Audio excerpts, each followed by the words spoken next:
پیارے بچوں، ایک دفعہ کا ذکر ہے، ایک بلی تھی جس کی دم ایک شکنجے میں پھنسی ہوئی تھی جسے وہ چھڑانے کی کوشش کر رہی تھی۔ اتنی دیر میں وہاں سے ایک مرغی کا گزر ہوا۔ مرغی نے جب بلی کو جھاڑیوں کے پاس بیٹھا دیکھا تو وہ ٹھٹک گئی اور وہ چھپ کر دیکھنے لگی کہ بلی یہاں کیا کر رہی ہے۔ اس نے دیکھا بلی کی دم ایک شکنجے میں پھنسی ہوئی ہے جسے وہ چھڑانے کی کوشش کر رہی ہے۔ اتنے میں بلی کی نظر مرغی پر پڑ گئی۔ بلی نے چہرے پر مسکراہٹ سجاتے ہوئے کہا، آؤ آؤ بہن، کیا حال ہے؟ مرغی نے بلی کی شکنجے میں پھنسی ہوئی دم کی طرف اشارہ کرتے ہوئے پوچھا، یہ کیا ہوا؟ بلی نے کہا، بہن، اس نامراد شکنجے کے ساتھ گوشت کا ٹکڑا لگا ہوا تھا۔ میں نے اسے کھانا چاہا تو ایک زور کی آواز آئی اور میری دم اس میں پھنس گئی۔ مرغی نے کہا، لیکن تم تو بہت چالاک اور ذہین ہو، تم اس میں کیسے پھنس گئیں؟ مرغی سوچ رہی تھی کہ کہیں بلی کوئی چال نہ چل رہی ہو۔ بلی بولی، بہن، لالچ بری بلا ہے۔ گوشت کا ٹکڑا دیکھ کر میرا دل للچا گیا۔ اگر تم میری مدد کرو تو میں شکنجے سے آزاد ہو سکتی ہوں۔ مرغی نے کہا، ابھی 2 دن پہلے تم نے میرے ننھے منھے بچے کو کھایا تھا، پھر بھی مجھ سے مدد کی توقع رکھتی ہو؟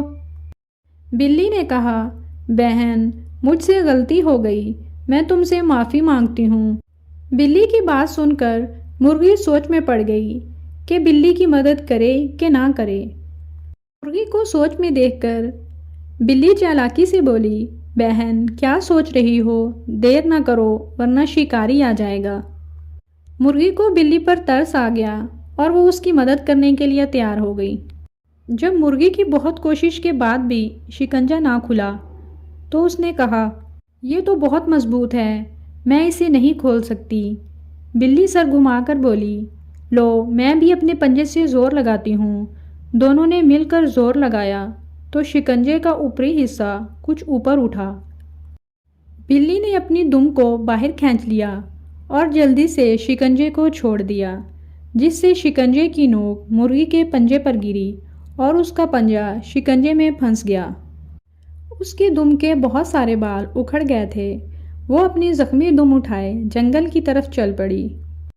بلی کو جاتے دیکھ کر مرغی نے کہا، بہن، کہاں چلی؟ میرا پنجہ تو چھڑاتی جاؤ۔ بلی بولی، بہن، میری دم پر زخم ہو گیا ہے، میں ذرا گھر جا کر مرہم پٹی کر لوں، پھر آ کر تمہیں آزاد کرتی ہوں۔ یہ کہہ کر بلی چل پڑی۔ اس کا رخ مرغی کے گھر کی طرف تھا، جہاں مرغی کے بچے اکیلے تھے۔ وہ خیالوں میں ہی ان کے مزیدار گوشت کے چٹخارے لیتی تالاب کے کنارے پہنچی اور پھر جیسے ہی اس نے مرغی کے گھر میں داخل ہونا چاہا، اس کی نظر کتے پر پڑی جو مرغی کے بچوں کی حفاظت کر رہا تھا۔ مرغی کتے کو اپنے گھر اور بچوں کی حفاظت کا کہہ کر گئی تھی۔